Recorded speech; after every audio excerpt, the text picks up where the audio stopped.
wanted to say that many of you are in your final project push mode. So Amjad's talk today will be particularly, if you're working in visual art, particularly relevant probably to thinking about how you would present work. So keep that in mind. Keep thinking about when you see these talks, how they relate either to the content of what you're doing or the process of what you're doing or how you would present it. So use it. We have one more after this week, one more lecture with Cassie Thornton, and that's next week 10, next Wednesday, same time, same place.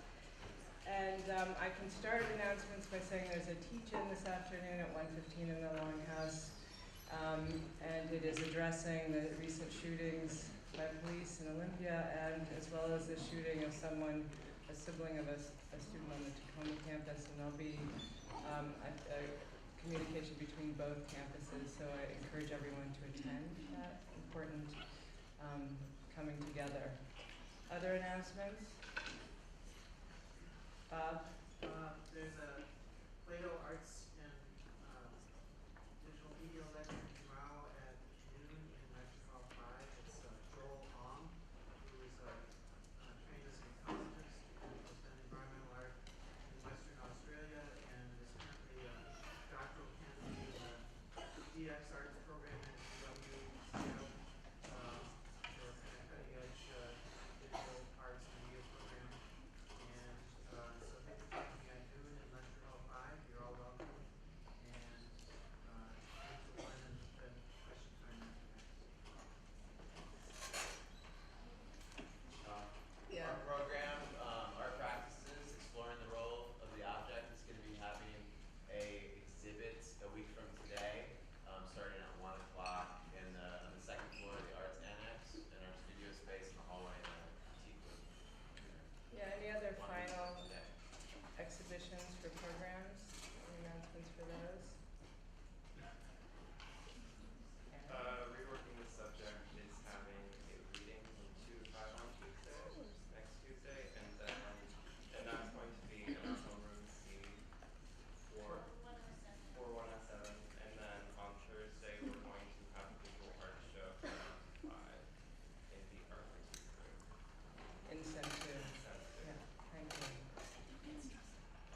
Okay, so Matt Faur is going to introduce today's speaker, Amjad.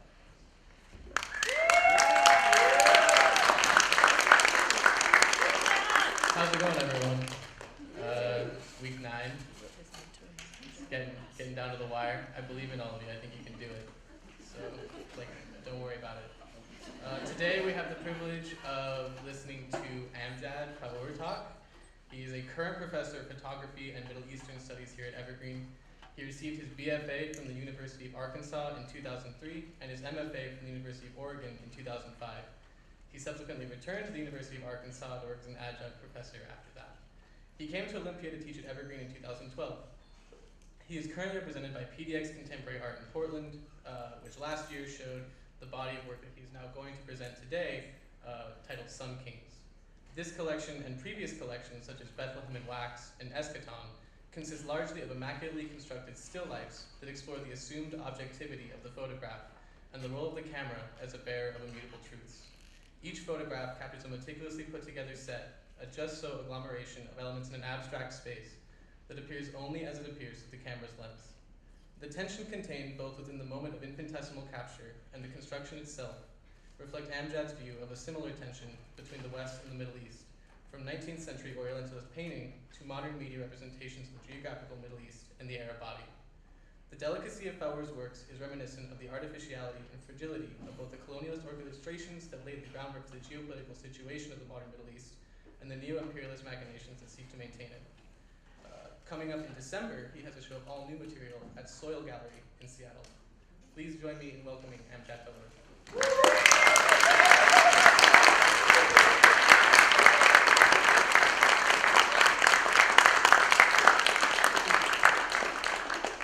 Hi there. Well, there's a lot more of you here than I had imagined.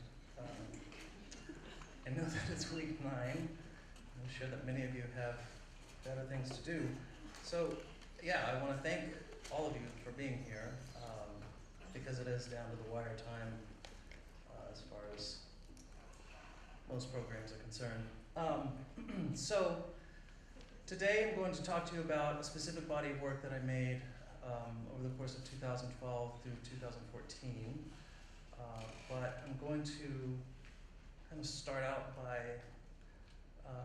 just kind of telling you a little bit of a story about how I got to that body of work at a broader kind of process-oriented level, to try and describe what happened while I was making that body of work, in which it kind of disintegrated, or at least reached a breaking point in which it was kind of flipped on its head. And I've never really spoken about this work formally in a setting like this, so I'm not exactly sure how to tell this story very well. So bear with me if I stumble, or I don't know, get choked up or something stupid like that. So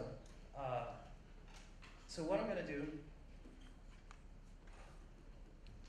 is talk about this work, hopefully for, 15 minutes or an hour or something like that, and then however long it takes to get through it. And then what I'm really interested in and excited about is hearing your questions or your outrages or discontent, whatever it may be. I would love to hear anything that you have in terms of a response to what I'm bringing to show you today, because that for me is one of the crucial elements of what I am doing and what I set out to do, is to try to alleviate myself of the inherent bubble that happens once you leave a system such as academia.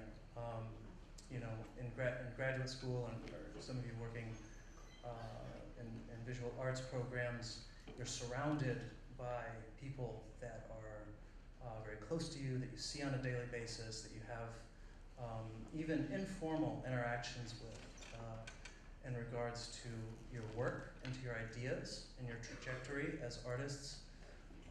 And that is a wonderful, almost utopian state of being. And once that no longer exists, those systems have to be rebuilt, and it's hard to figure out how they are going to operate and how you're going to put those systems together once they're no longer kind of administered for you through an institution like a college. So what I'm saying is that I'm always interested in critique and questions. Okay, so let me see if I can do this thing with the lights here. Get the right one. No, I don't think that's right. Lecturing, do lecturing. I pushed lecturing. Is there a note-taking one?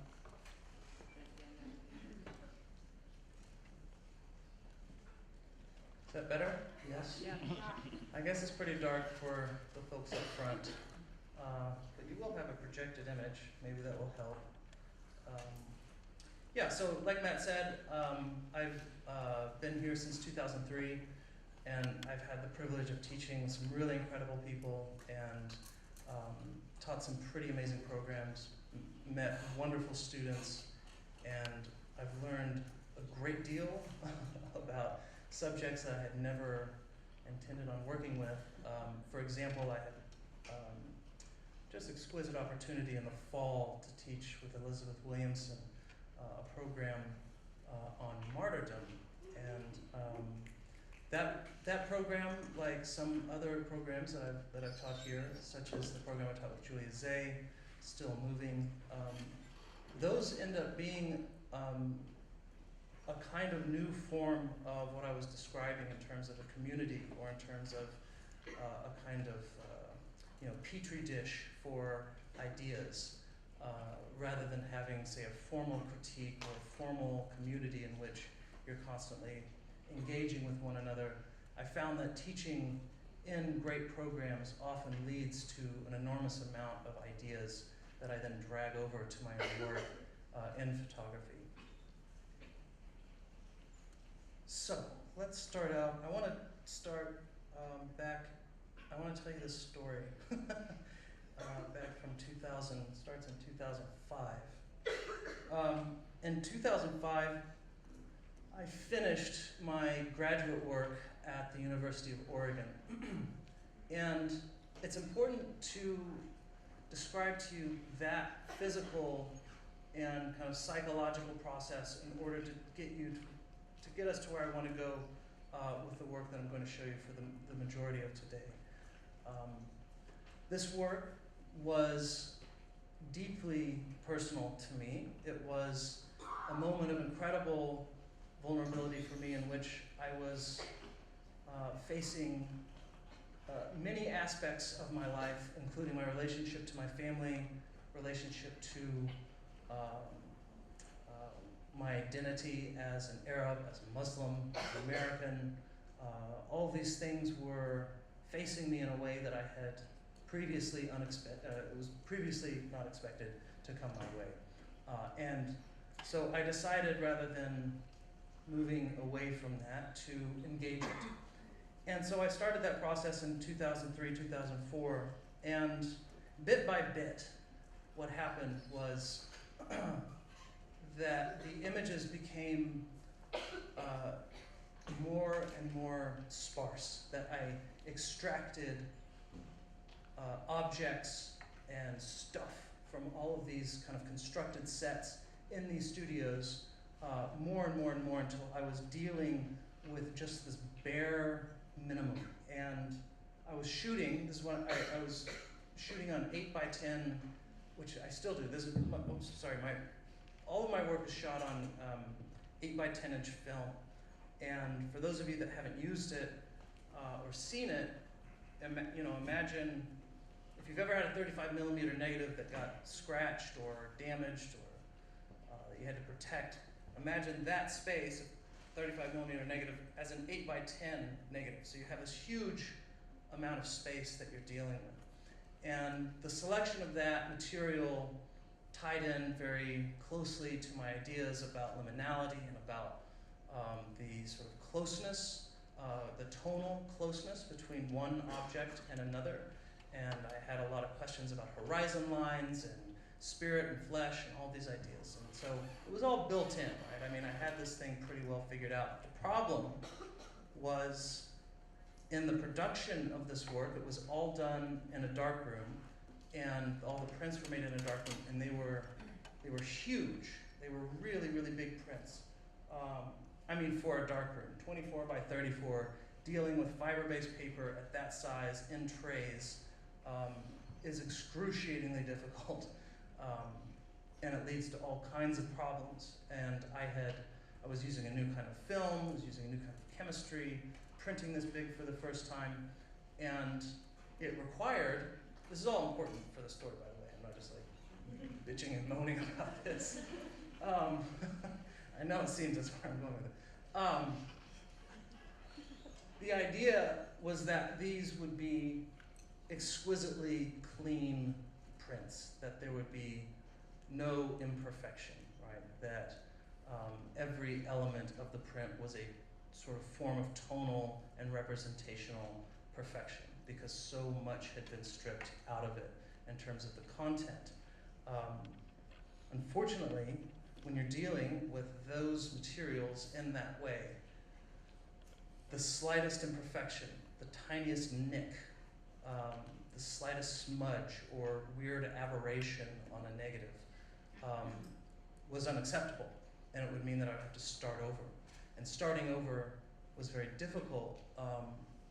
I had to take over the dark rooms at 10 o'clock when they closed down for the public and use 4 different dark rooms in order to be able to make these prints the way that I did. And that process was totally insane. I ended up flooding the University of Oregon's photo building one time based off of the madness that was involved in all of this.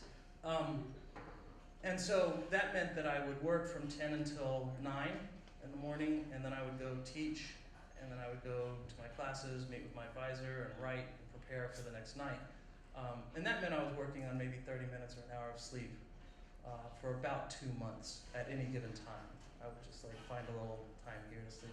So you can see like there's already a kind of grinding down, right, of my ability to engage with the world in a coherent, non-combative way. And so on top of that, I was dealing with the imperfections that kept occurring in these negatives in these prints. In the end, I had 7 photographs that I showed, and I probably shot 120 negatives. And at least 113 of those negatives were somehow damaged, or there was something wrong with the final print. What I'm saying is that it made me, and I don't mean to take this term lightly, I'm just trying to describe like my state of mind. It was kind of like giving myself OCD. It was making me crazy. And what I found when I was finished with all of this, for about 3 or 4 years after that, an effect of all of this was that if I were to go to a bookstore and buy a book, if that book had like a ding or a scratch on the cover, I just couldn't let it go. It would drive me absolutely crazy. And you can describe that for anything. Any kind of imperfection in anything in my life was deeply, I felt an incredible hostility towards that, and that I couldn't deal with it having those imperfections. And it's not because those things were critically important. It was a result of having gone through this really intense process. And so after I did this work, and after I immersed myself in the most emotionally and physically and psychologically vulnerable way that I could, I think my natural response from that was to begin a process by which I began to push myself away a little bit. I began to distance myself from the kind of emotional and kind of the personal connectivity to the work. I found it too much to bear to go back to that state, to go back to that place. And so once I graduated, I set up a crappy studio in this house that I was living in the woods. It wasn't in the woods, but it was a tiny town. And built a kind of ramshackle dark room in the sort of attic, the creepy attic space that should normally be a site for a horror movie. You know, I put it together for myself, and what was liberating about it was that because it was all so, you know, just kind of piecemeal together from whatever I could get, the idea that I could have to rely on that level of like perfection and cleanliness, that was like out the door. Like I just couldn't physically do it. Like there was no way to pull that off. So it was liberating in a way, but I guess what I'm trying to say is that from that moment on, I began a process by which, as I conceived my work, subsequent bodies of work, and as I produced them, while that level of like cleanliness and that level of sort of visual sophistication remained a part of my MO, part of like who I was and my interest in making the work at all, I began to place these barriers between myself and the work so that I could keep a kind of psychological or emotional distance from what ended up going on the paper or ended up going into the gallery or whatever. And that work ended up, you know, being work that I really loved. This is an image from graduate school. This is just fog cascading down onto a table. And my interest wasn't even in the fog. My interest was in this, the shadow that the fog cast. I wanted an embodiment of something that was utterly ephemeral, that was utterly disappearing literally before my eyes. I wanted to capture its ghost. Right? I wanted to show its corporal quality in the tiny fraction of a second that I could. And this was the way that I was thinking about my work at that time in terms of embodiment and in terms of the object. And also it set the template in terms of my process, which is entirely studio-based, in which I'm creating these kinds of stages. I mean, this is just a simple tabletop. And the stages would become more and more elaborate as I would go on. And the constructions would become more elaborate. And part of that process, of course, was that the more and more kind of complex these sculptural elements became, the more I could, again, kind of push myself away from the immediacy of what I was making there at the end of my graduate program and what I was doing after that. This is a sculptural component. This is a thing basically built out of mirrors that's reflecting these celestial paintings that I put up all over the room around those mirrors. So you're looking at several different spaces at once. And this idea of space and kind of spatial ambiguity is going to become a major theme later on in the work.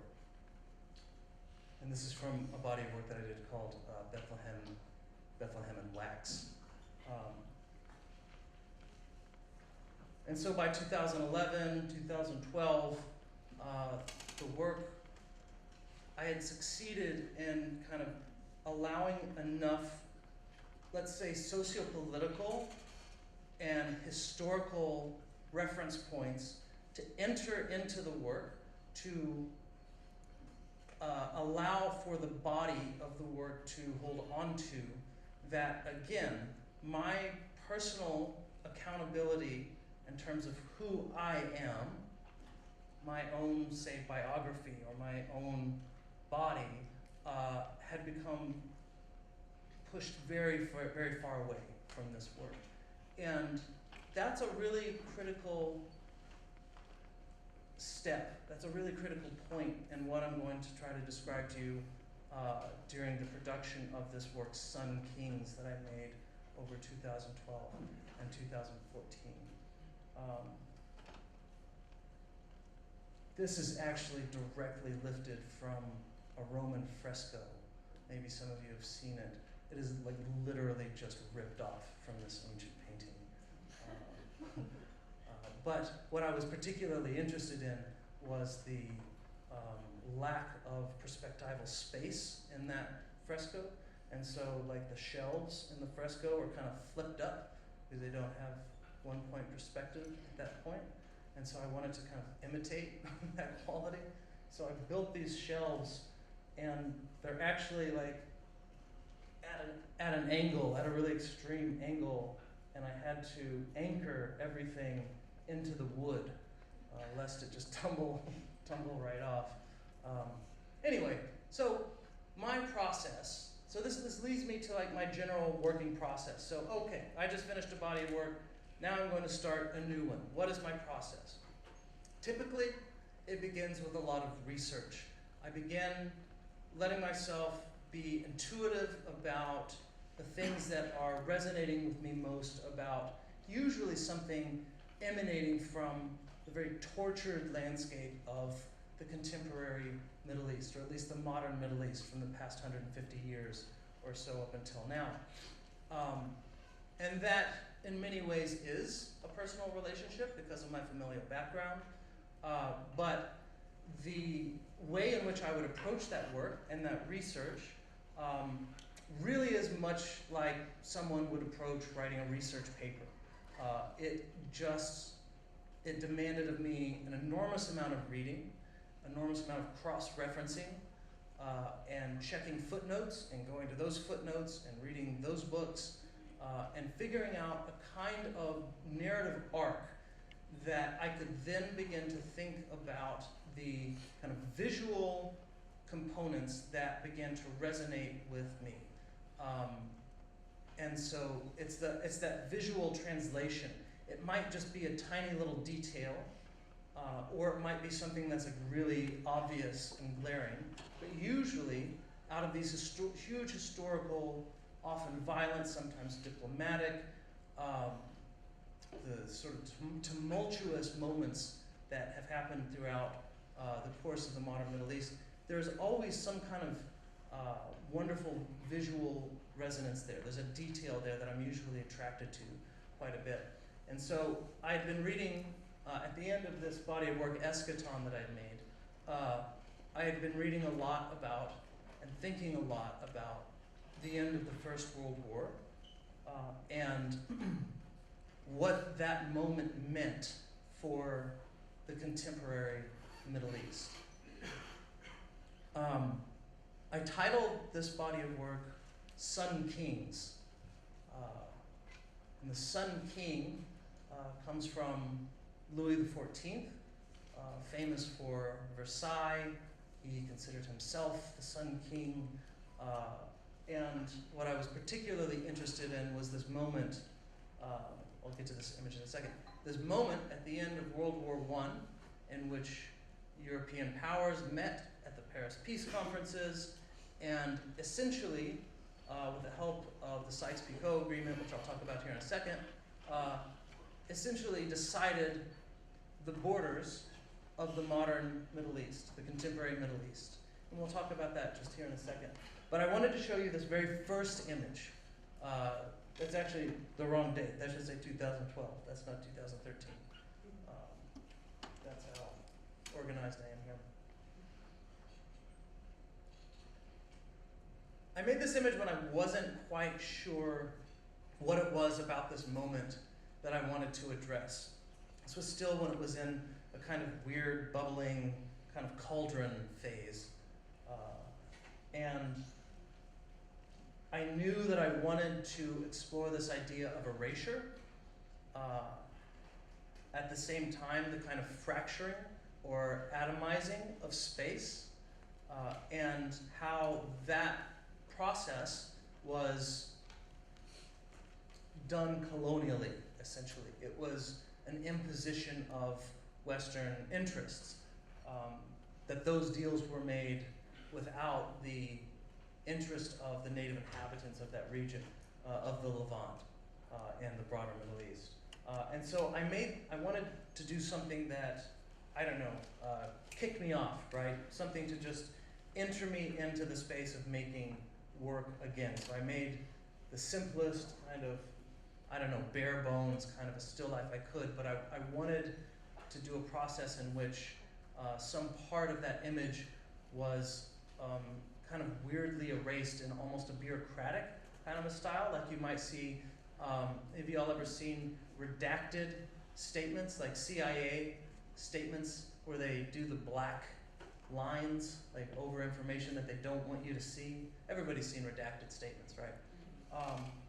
So I kind of wanted to redact something out of this image. So instead of going into the final print and blacking out the image, I wanted it to be redacted from the negative, which required me to do this weird process by which I framed the image up, and then so on an 8x10 camera, you don't like look through something, you look at the surface of a piece of glass. And so I laid down a piece of vellum and then traced out what I wanted to erase, and then blacked that out on the vellum, and then put that vellum over the piece of film in the 8x10 negative carrier, and then shot the image, hoping that it would line up. And it was a long shot, but it worked. But you can see that the registration, of course, is not perfect. And I loved that quality of the imperfection allowing for something that's been done kind of quickly or almost poorly. It reminded me a lot of the process of redaction. And so that element of the image, that blacked out part, is actually on the negative itself. So what's underneath it will never be available, right? It'll never be printed. It's sort of been erased forever as far as this image is concerned. And so that was how I entered into the work. But then there was a lot of, like I said, a lot of research and thinking about this moment in time. And when you think about peace treaties, you know, and meetings between European officials, it's not like the most visually compelling thing you can imagine, right? It's not exactly exciting visual reference points. But there was this moment at the Treaty of Versailles, of course, where these powers met together to make these decisions. And Versailles itself, deeply tied to a very long-standing, very Baroque tradition of architecture and painting. And I was particularly interested in the repetition of these mirrors. The mirrors will come back over and over and over in the work, and this process of the light, the windows, and then the windows being reflected in the subsequent mirrors.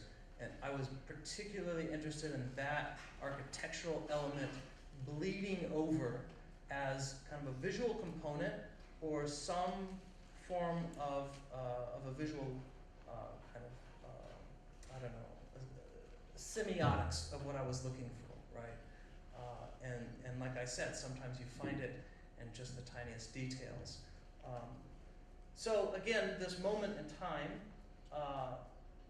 was preceded actually by these two guys, Mark Sykes and Francois Georges Picot. One is an Englishman, the other one is a Frenchman. They came up with what, I'll let you guess which one is which. They came up with what is known as the SykesPicot Agreement. And I know that some of you do know what that is, maybe some of you do not. I know it's a little bit boring, I'm not trying to give you a history lesson here. The point of the SykesPicot Agreement was that it was done in secret. It was between France, Britain, and Russia. And eventually, Russia got edged out of this agreement. They got edged out of the process. And in some form of retaliation, the Russians decided to leak this agreement, and so the agreement became more publicly known. And the agreement was essentially a way to carve up the Middle East between French and British colonial interests. And here's an old kind of preliminary map detailing who gets what, with the French getting Syria, Lebanon, etc., the English getting Iraq, and there are all forms of French colonialism in North Africa as well that you could refer to that aren't necessarily as tied to this agreement as it is other imperial ambitions. But essentially what you see in the modern Middle East, handily labeled here for you Middle East, so that you are not confused. All of these borders right in here, and I don't have time to go into the Balfour Declaration and the creation of the State of Israel. That's a bag of cats that I just can't get to it right now. But there were other elements at play that came to define the modern borders of the Middle East. So Jordan, Israel, the Palestinian territories, Lebanon, Syria, Iraq, huge parts of the Gulf. All of these things were European decisions, right? These were European impositions, and what they created was an incredibly artificial system of states. And when I say artificial, what I mean is that they don't recognize the ethnic and religious and tribal considerations that one might take into account when trying to make borders for a country. And that alone has led to much of the subsequent confessional and tribal violence that we see even to this very day. And as a matter of fact, many of you have heard of ISIS or ISIL or the self-proclaimed Islamic State. Surely you've heard of that. One of their main interests, of course, is getting rid of the Sykes-Picot borders, saying this was bullshit Europe coming into us saying, here are your borders, and we were saying no. We want autonomy. Well, autonomy for some. It's a brutal, vicious sectarian group.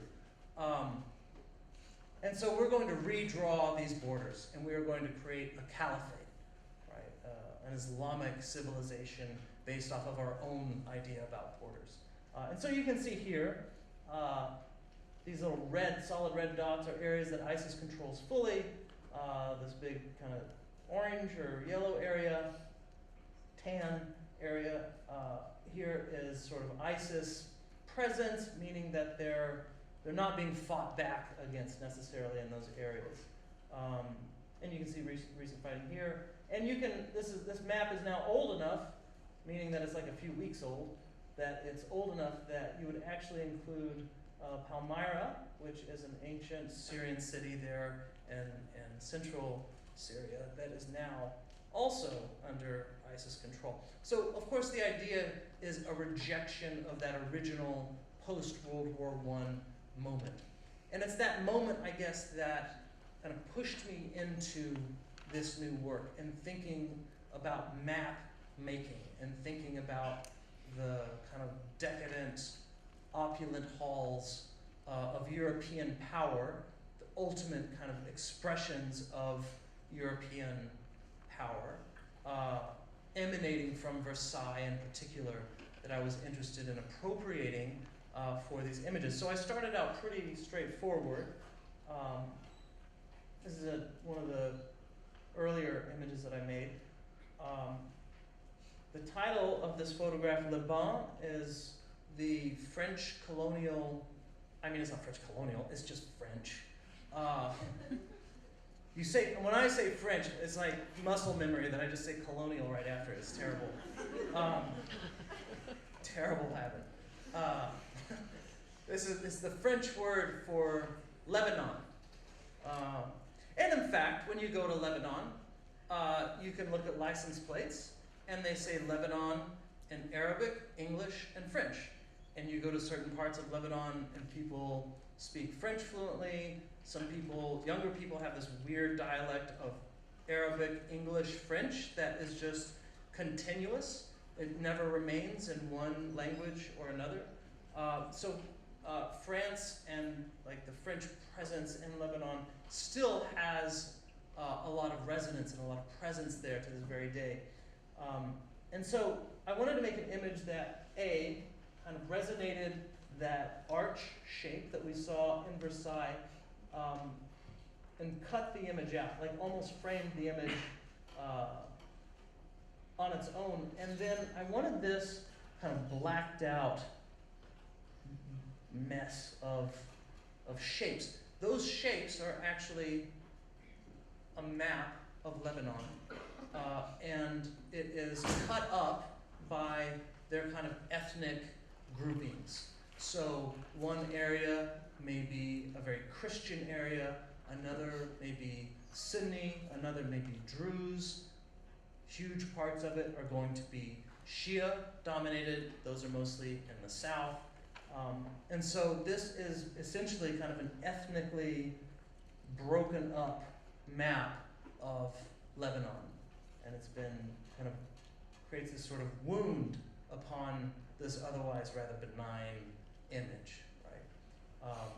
And that was kind of the way that I entered the work. Again, you can see this process by which I have created a huge amount of research.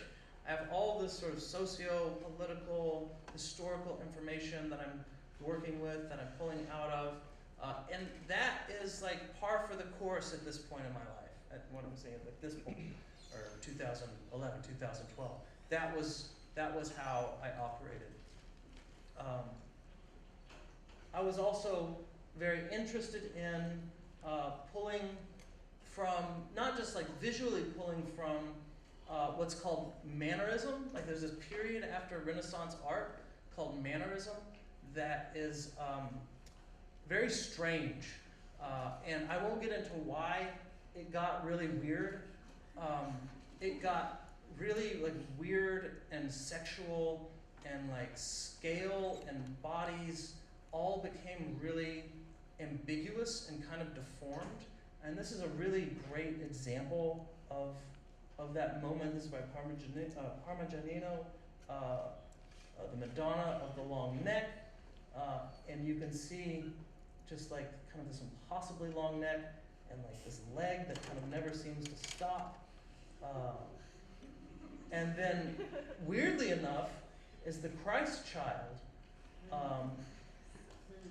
who is more like a 10-year-old with a shaved head, like, laying in her lap. that has kind of baffled artists and historians for a long time. And it's a really strange moment. You know, some say that there was a kind of reactionary quality to it in which the church felt like the Reformation in Northern Europe was threatening, and the Reformation was tied to these ideas of humanism and kind of the sort of ultimate expression of the human figure, that it came too close to being heretical. And so artists were encouraged to deform their figures, to take them out of a state of sort of physical or physiological perfection. I mean, that's one theory. There are a lot of different theories about why this happened.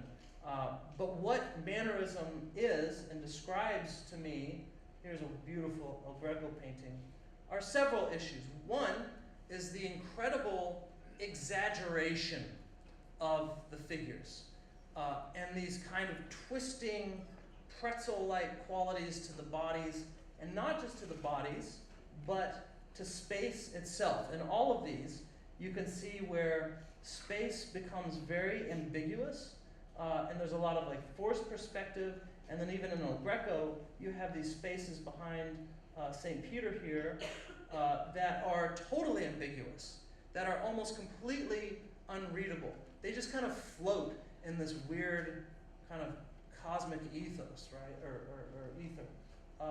And I love this kind of idea of exaggeration and of bending things out of proportion, probably in order to fit a kind of political calculation, or at least to placate or bend to the wishes of, say, a broader authoritarian organization that feels threatened by, say, a more accurate depiction of what you're looking at. Now that, in and of itself, is absolutely fascinating to me, because if I stop to think about that process of exaggeration in order to be somewhat subservient, the first thing that comes to my mind is that, holy shit, we live in a Mannerist era.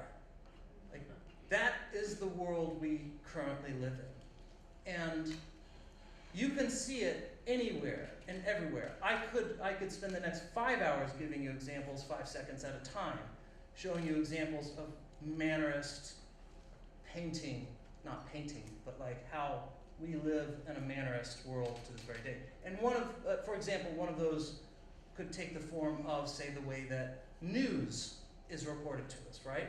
How language is twisted. There are these acrobats that news organizations and corporations have to take into account in order to not offend, say, people that have influence or people that hold the purse strings, and most of all, their viewers, right? Who eventually kind of decide the whole thing in the end. As an example, many examples of Mannerism in our contemporary world. But I was thinking about what's a great example of these kind of acrobats, or this just kind of outrageous distortion. I mean, this is a word that I'm mostly interested in, is like physical distortion. And I thought of a great one, and I shared this with my class the other day. And last summer, this is a wonderful Mannerist moment for you. Last summer, when Israel was bombing Gaza, just relentlessly bombing Gaza, and we'll talk a little bit more about that towards the end of my talk. Diane Sawyer got on TV, and she said, today in Israel, rockets rained down on Israel. And then she showed these two photographs in particular, these exact two photos. And she said, here are harrowing scenes of Israelis trying to gather their belongings and looking at the destruction from the rockets of Hamas. Now, any of you that have spent more than 5 minutes maybe paying attention to a conflict like this, which is by definition a conflict of asymmetry, might look at these images on Diane Sawyer's show and think, wow, is that true? Like, did that really happen? Because I kind of don't think you're right about that. In fact, what she was showing were images from Gaza that day. These are from Gaza. These are not from Israel. There is no, I'm just going to tell you right now, there is no one block of Israel that looks like this in any conflict that they've had. Never, ever, ever does something ever look like that. That is just like maybe 100 yards of an entire neighborhood in which the rest of it looks like that in Gaza. That's like par for the course. That's nothing. That's like getting up and brushing your teeth. And so it just made me think about this kind of acrobatic kind of act, this sort of incredible form of exaggeration in order to absolutely underline or embolden a very particular way of viewing at the world.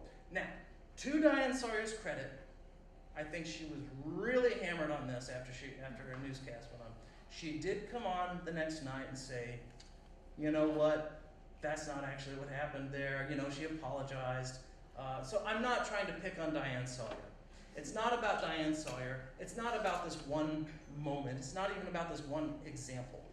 What I'm trying to describe is a process by which we live in a world of extraordinary, like, linguistic and legal and conflict-oriented exaggerations and acrobatics.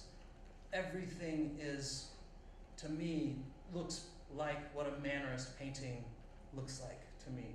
And I feel that that is the world that we kind of live in now. So to show you a little bit more of the work, you can see I'm using a lot of issues with scale, with kind of hiding things, using a lot of mirrors, creating multiple spaces within a single space. So it's a little bit hard to see in this reproduction, but in the image, in this mirror, you're kind of looking into separate spaces. So I like to think about mirrors operating as a kind of a portal, like a system by which one moves forward and backwards. And I kept thinking about this little town in the occupied Palestinian territories called Hebron. Hebron is a very tortured place on the planet, let me tell you. And so there are about 170,000 Palestinians that live there, and there are about 600 Israeli settlers that live there. And there's this huge, huge military, Israeli military presence there to protect the Israeli settlers. And so Hebron is a very hostile, very violent, volatile place. But there's one element of it, one element in particular that struck out to me, which is oftentimes in these little like market areas, you can see people are selling their dresses and different textiles and food.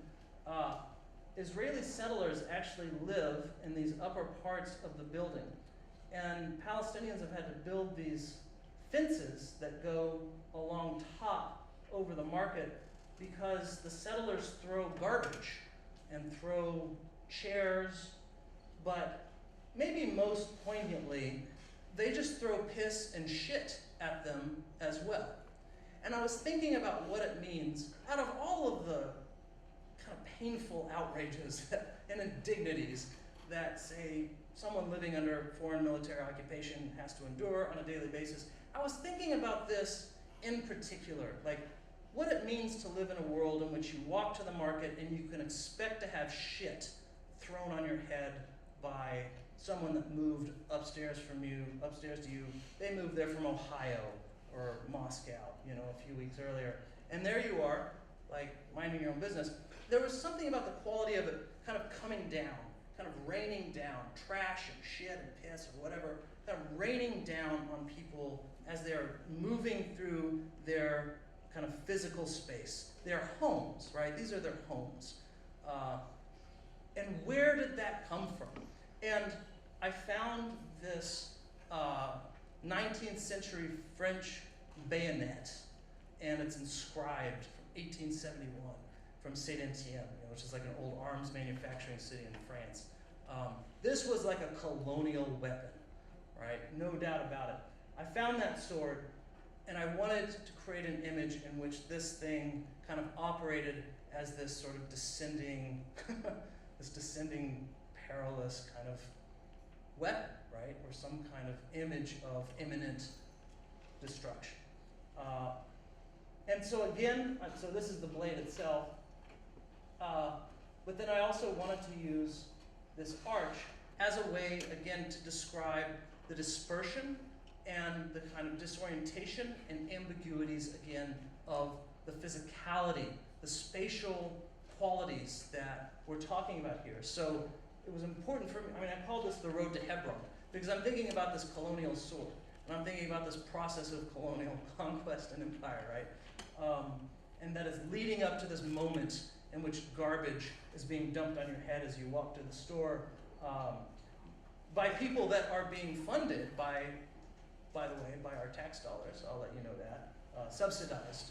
Those settlers are subsidized by our tax dollars. Anyway, and I wanted to create this kind of weird mapping out again. So, in fact, and I wanted to kind of confuse myself about like looking back on the image, about how I made the image in the first place. This is actually a mirror, what you see on the edges, and this is the cutout. So this is like looking through the mirror. And that's why when the string comes out from behind the mirror, around that blade, and then hits the edge of the mirror, it's why it breaks into two, because you're looking at the string itself and the reflection. But what's most maybe interesting to me about this image is that I am standing right in the middle of it. This huge camera and my body are right there in the middle of this photograph. I was standing right here. And if I had moved 1 inch to either side, you would see me, right? So I myself am like standing in the middle of this entire thing, yet completely invisible through, the process of the die cut, the cut out. And so this was a pretty important image to kind of summarize, I think, where I was going with this body of work. Here, I just wanted to show you this inscription that's on the blade. I was also thinking a lot about opulence and decadence and decay as it pertains to vanitas still lifes from Northern Europe, Northern European Renaissance, post-Renaissance painting, and also thinking about this really screwed up sculpture that I made several years before with my wonderful friend Preston Graves.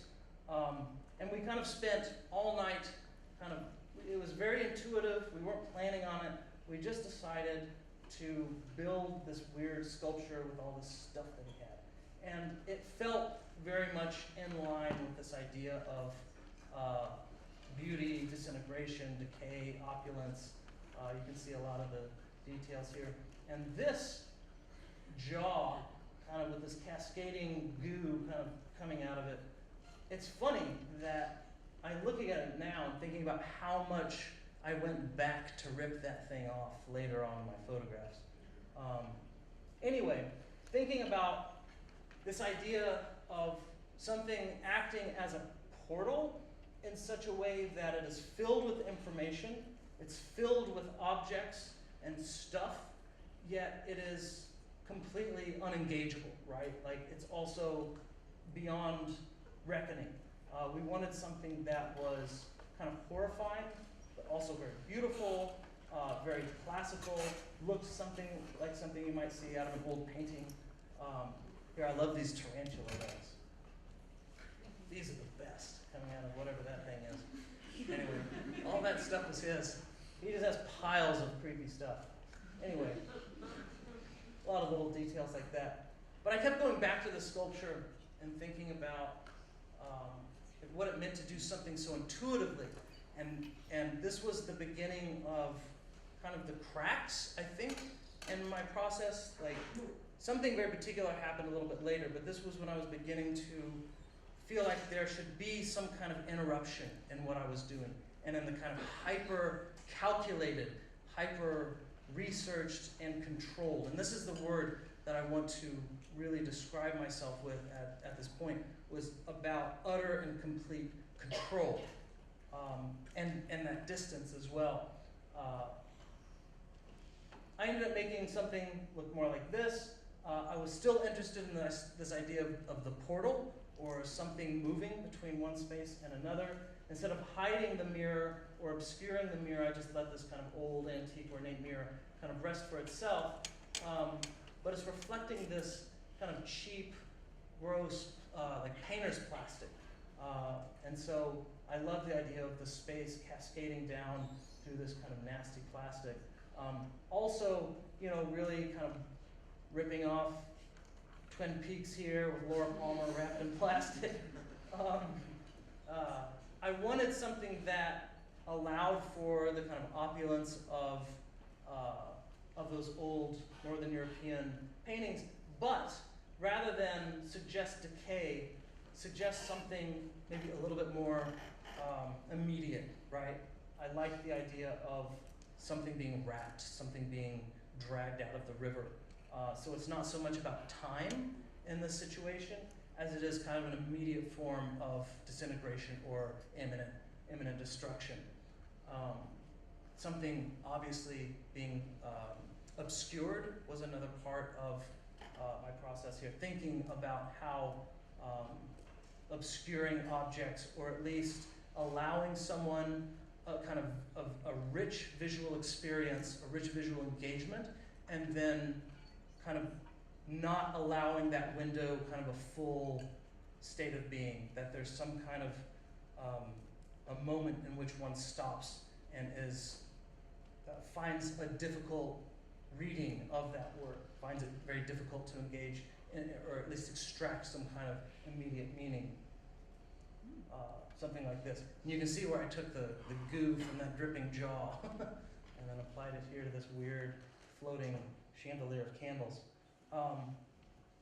Yeah, and this was about offering an image that was utterly readable, right? You could recognize everything that was in it, but that your ability to like pull out from it some kind of final experience or final reading of it was murky, right? It became very slippery. It became very difficult to know how you're entering into this space. And that was about the time that several things in my life kind of all happened at once. Some of them really difficult, some of them just terribly heartbreaking, and some of them very much about renewal. And it was about this time I had just made all that previous work, and someone that is just extraordinarily dear to me, close to my heart, my favorite person in the world, she asked, and this is someone whose ideas and questions and thoughts about the world I trust utterly and completely, and she asked me a very, very simple question. She asked, "This is all great. You're making beautiful work. I love it. It's wonderful. But where are you in this work?" Now, at first, my immediate response was, well, I mean, ridiculous question. Are you kidding? I made this work. I toiled in my studio and burned my hand with a blowtorch. Of course I'm in this work, God damn it. It's an outrageous question. So I was very defensive. And I honestly didn't take the question very seriously. Until I did. And then I did take it very seriously. Because what she was asking was basically asking me to trace back this trajectory that I had put myself on. I mean, think about what I've just been showing you. Think about the calculation that went into all of those images. and where it's coming from. The Treaty of Versailles, the Sykes-Picot Agreement, maps, for Christ's sake, right? Like, well, look at this map. Like, it's all about this map. Like, that's really, really, really far from me having any kind of actual emotional or even physical accountability within that work. And that's true. I had, I think subconsciously and intuitively, spent years distancing myself from that original experience in graduate school and building up a thicker and thicker and thicker wall. And so when she asked me that, it just kind of pulled the rug out from under me. And this was halfway through making this work. And the work had a deadline, the work had a date that it was going to go up. It's going to go up in this wonderful gallery, blah, blah, blah. Like, it was kind of a terrifying moment. But in another way, it really was truly liberating. Because that was the moment that I let go of that control. And I let go of that need to be so far away from my work. Because it's true, I wasn't in the work. I could always point to the Frenchman with the giant mustache, you know, Georges Picot, and say, it's about that guy. Like, that asshole fucked all this stuff up over here, and that's what I want to talk about, all right? Like, that became easier and easier and easier as I went along. And I think that I was just basically reminded that you have made this too easy on yourself. You've created a system that you know how to plug in all the right stuff, but there's no vulnerability. There's nothing at stake for you personally, right? And that was true. It's very true. And so I spent a long time really wrangling with that question and rolling it over in my head. And again, this was in conjunction with an extremely difficult moment in my personal life. And there was just a lot of things happening at once. And I had to ask myself, thinking about continuing to make this work, I had to ask myself, God, does it really matter? Like, do I have it in me to keep caring about making work about this thing over here? And I had to admit to myself that it just wasn't worth it. And so while the work remains in the kind of ecosystem that we could describe as the world that I was originally talking about, this kind of tortured Middle East, and space, and violence, and ambiguity, in the end, at that moment, I decided, well, I guess I asked myself, what would it look like if suddenly I belonged somewhere in this work and I had a stake personally in these images? And this was the first image that I made, coming out of that consideration. My parents met in Italy back in the 60s. My mother was from the woods in Arkansas. My father was from the Salt, this tiny little town in Jordan. They both grew up poor, but my mom kind of grew up, working weird jobs in a tiny town in Arkansas, and my dad ended up kind of being in these resistance groups, like the PLO and that sort of thing. They lived really remarkably different lives, is what I'm trying to say. Now, they were both difficult in their own way, but my mother's life was marked by living poor in Arkansas and what that struggle would entail. And my father's life was marked by also being poor, but being shot at and having all kinds of violent interactions, and seeing his friends be shot in the head right next to him, watching cities crumble and burn. That was his life while he was growing up at that same time. And I just started to ask myself, what does that mean for these two people? Like, what is their concession to loss? Like, what have they lost? And that was like the most kind of gut-wrenching question I could ask of myself at that time. These two figures over here, this is my grandmother, and this is my mother as a little girl. And surely you're familiar with the old form of silhouette portraiture that people would have done back in the old days. This would have been in the 40s, early 40s. And so I just decided to make these two images of a child engaging her mother. My father's mother died giving birth to him, so he did not have a mother. He had a stepmother much later on.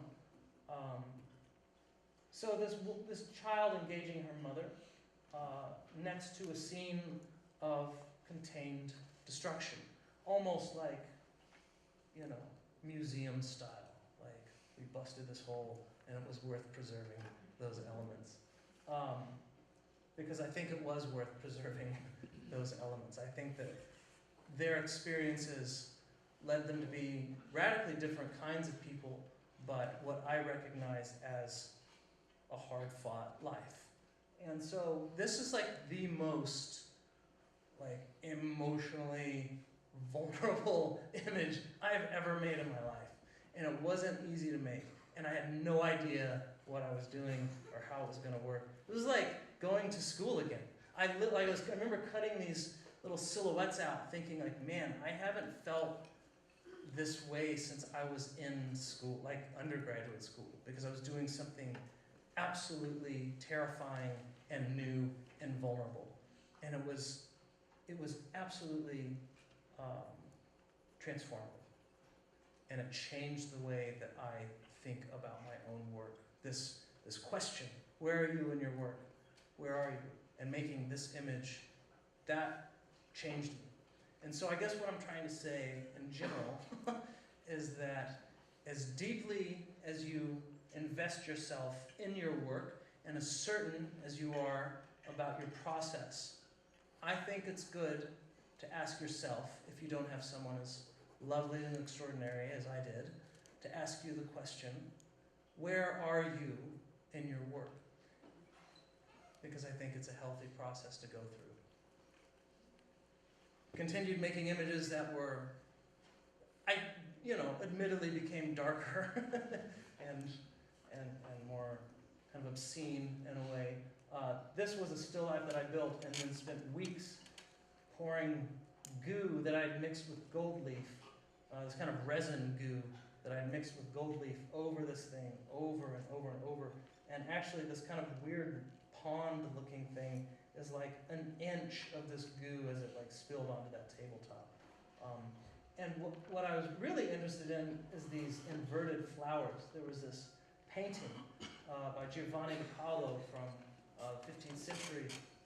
And while of course I'm just awestruck and immediately attracted to the weird scale and issues of space that are like, here's a castle, and here are some giant shrub forests, and then there's a giant person.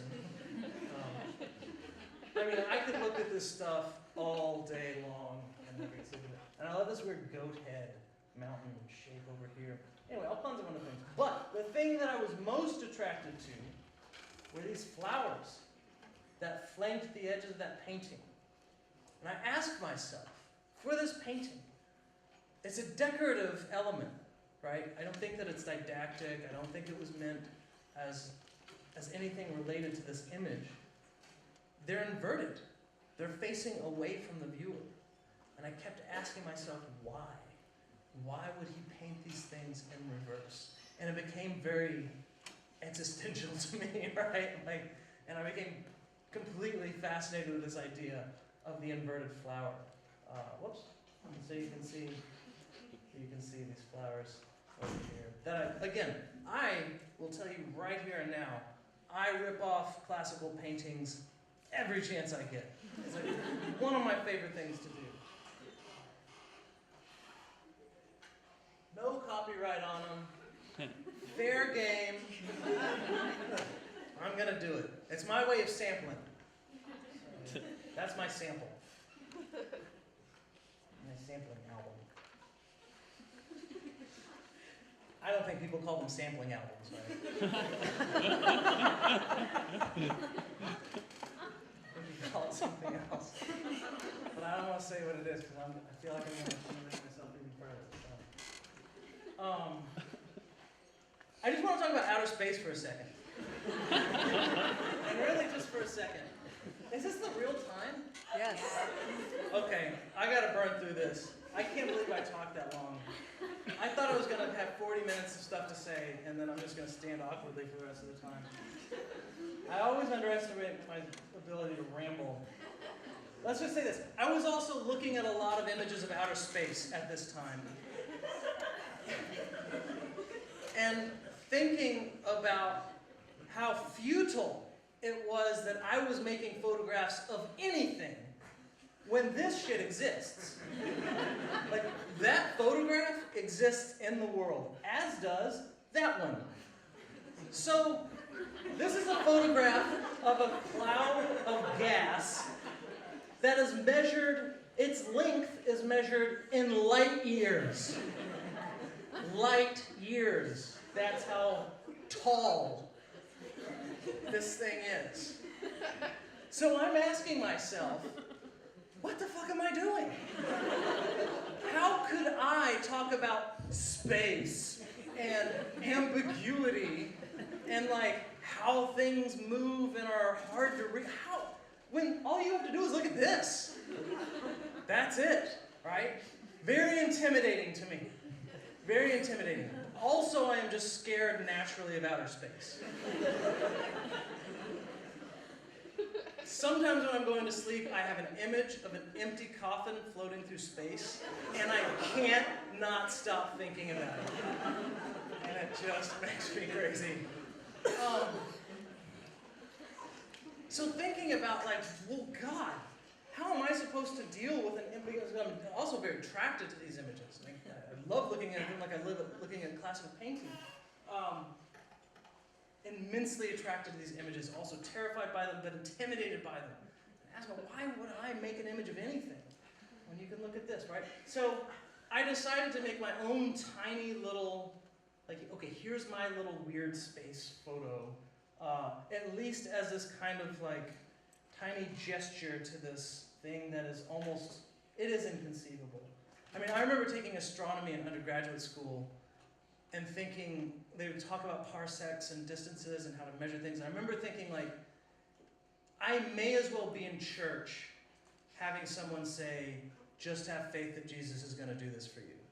Like, I remember thinking, it's kind of asking me to do the same thing at this point. Like, that leap of faith to trust that a parsec is that big. Like, I don't know. Anyway, my point is that space has always been very terrifying to me, but fascinating. So I made this, which I know is not very spectacular, but what I was interested in, what I wanted, was an image of something collapsing in on itself, in a space that was hard to determine, right?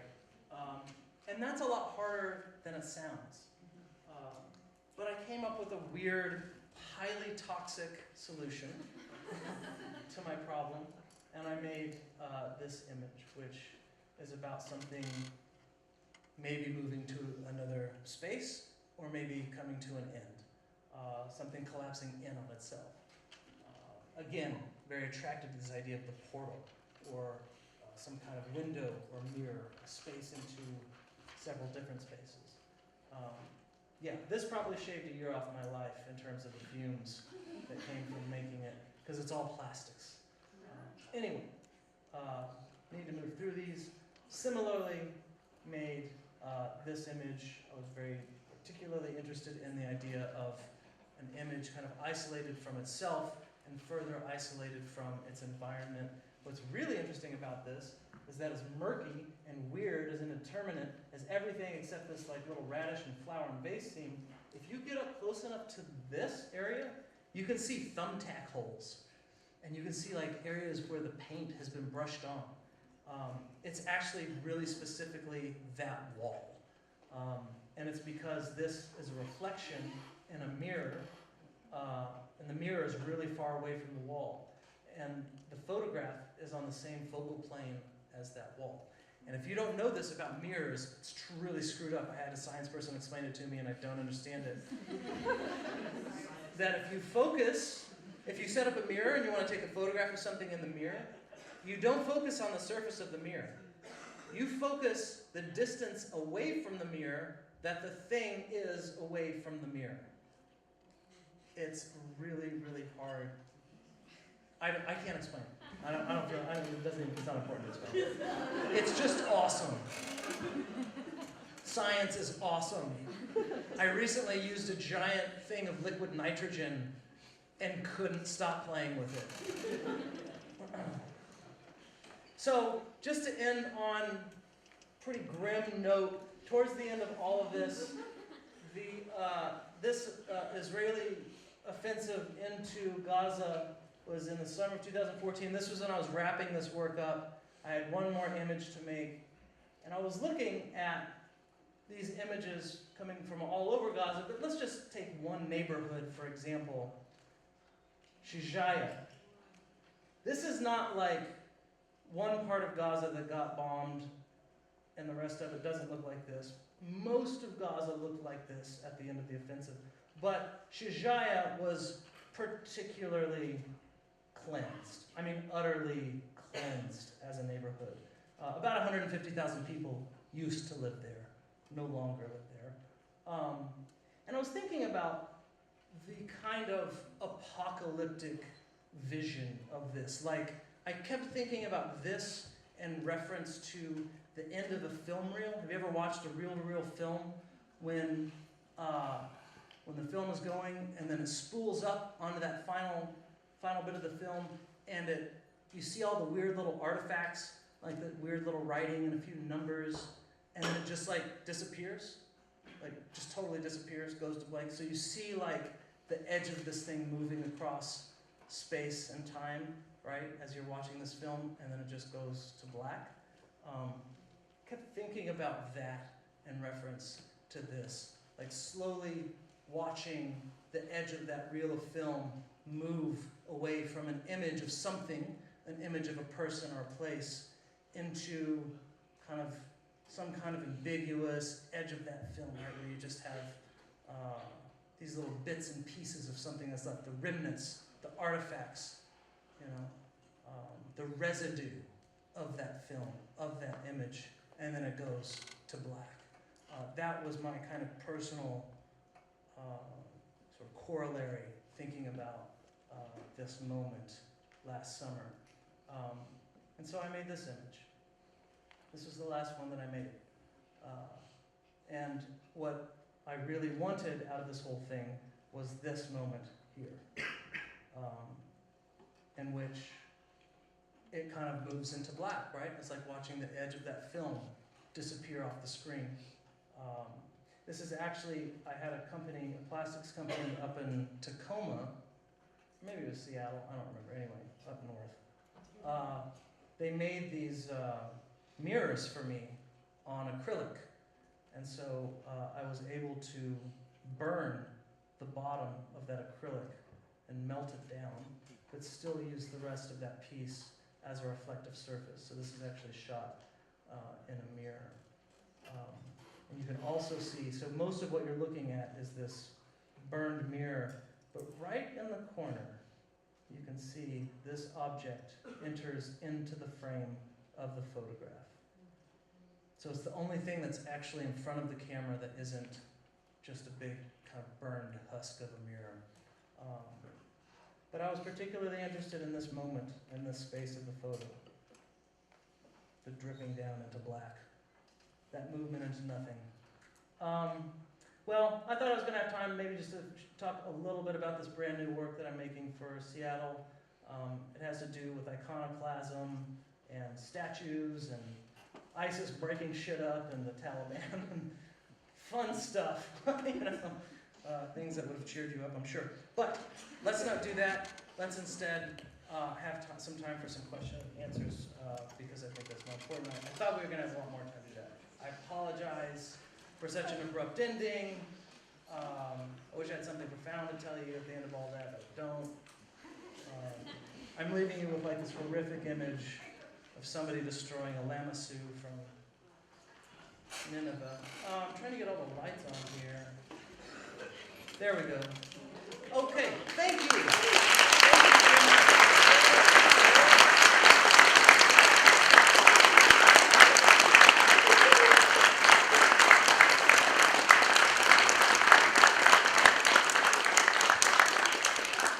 Let's not linger on this image.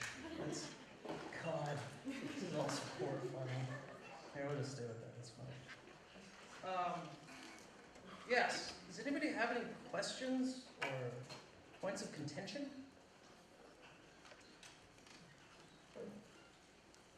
Yes. I did not realize that you have so many mirrors in your photography, and now I'm taking your photography in a whole new way. So awesome! Thank you. Okay. Showing the light of mirrors. But have you worked with curved mirrors? Curved mirrors? Yeah. No. I'm going to do something in which I melt one of these giant acrylic mirrors into a certain shape, but I haven't done anything with that yet. Yeah. Yes. I'm really struck by the difference between a lot of the source imagery ideas that is really gritty, hard, difficult, Yes. not aesthetic, and the transformation that occurs where the photographs are gorgeous. They're softened. The tonalities are beautiful.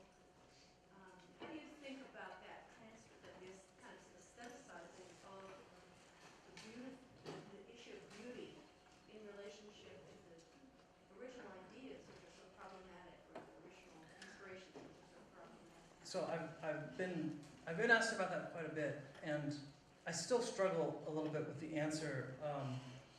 But what I will say, okay, I'll come at it from two different angles. My primary kind of visual lust belongs to classical painting. And I think about its structure and its execution, its consumption, how it has changed, like how it was a political instrument at one time, and then it lost some of that and became something more formal.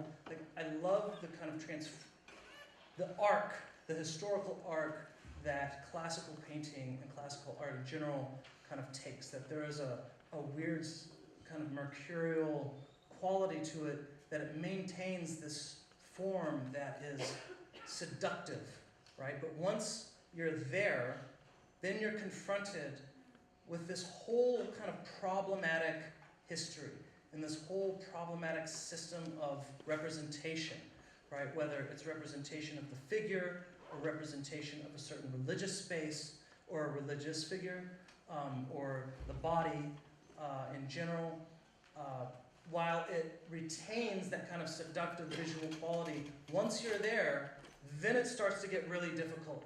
And I'm much more interested in that process of allowing someone a kind of visual entrance into something and then having it disrupted, or at least having it start to, if not crumble, then to kind of bloom out into different possibilities.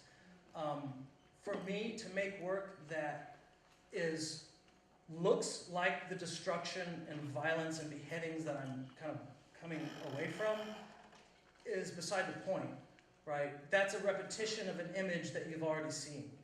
And while, yes, I would love to talk about the simulacrum and the hyperreal and the repetition of images, and why I think that that's an important element of contemporary photographic theory, it's not how I produce and think about and conceptualize my own work. If I do, it's a way to subvert that repeated image. I have used images photographed images in my work in the past, very volatile, violent images, but they literally show up in like slivers. And it's about separating them out from, say, another historical current that I'm looking at. And another reason I'm totally into space is because it describes such vast vast distances between one point and another. And the idea of the wormhole, connecting those two, to me, ISIS is kind of like our wormhole right now. Like, all of a sudden, ancient Mesopotamian statues are like totally politicized. All of a sudden, they're alive. In Tunisia, all of a sudden, when Al-Qaeda or whoever it was that attacked the Bardo Museum in Tunisia, in Tunis, this image is from that museum of Virgil writing the Aeneid. All of a sudden, Virgil becomes an actor in this weird, terrifying theater that we're looking at unfold in terms of confessional violence, in terms of the consolidation and control of territory. It's fascinating to me. It's like a wormhole, right? And that's another thing in terms of like creating these weird, I don't know, perhaps random associations in my brain. It's interesting to me. Yeah. Question? Again, your interest in space. Have you ever, in mirrors, have you ever tried taking a picture or trying to capture the infiniteness of it all? I don't know what that means exactly. So like mirrors, you put them. Oh, like over and over and over and over and over. Yeah. No, I haven't. Of space. I haven't done that. For one thing, that image is like hyper recognizable. And when I use mirrors, I'm more interested in something being slightly confusing before it's like recognizable. So in the past, I've done things like I built these two giant walls and then photographed them in a mirror, but I shaved out a square, shaved the silver off of the mirror so that you're just looking straight through the glass. And so there's this big black square in the middle of these big stone walls, right? So I'm more interested in that quality of the mirror acting as a potential way of seeing two spaces simultaneously, right? Like seeing through it and seeing behind it. Yeah, if that makes sense. But I know the quality that you're talking about. I know we're almost out of time. Maybe there's one more question. I don't know. I'll try to answer it quickly. Oh, somebody down. Oh, yes. Someone's alarm is going off. Amjad's thing should be over right now. Obviously, your images are like pictures of what they are, but they're also pointing to these other concepts like maps in space and political agreements at the turn of the century and so forth.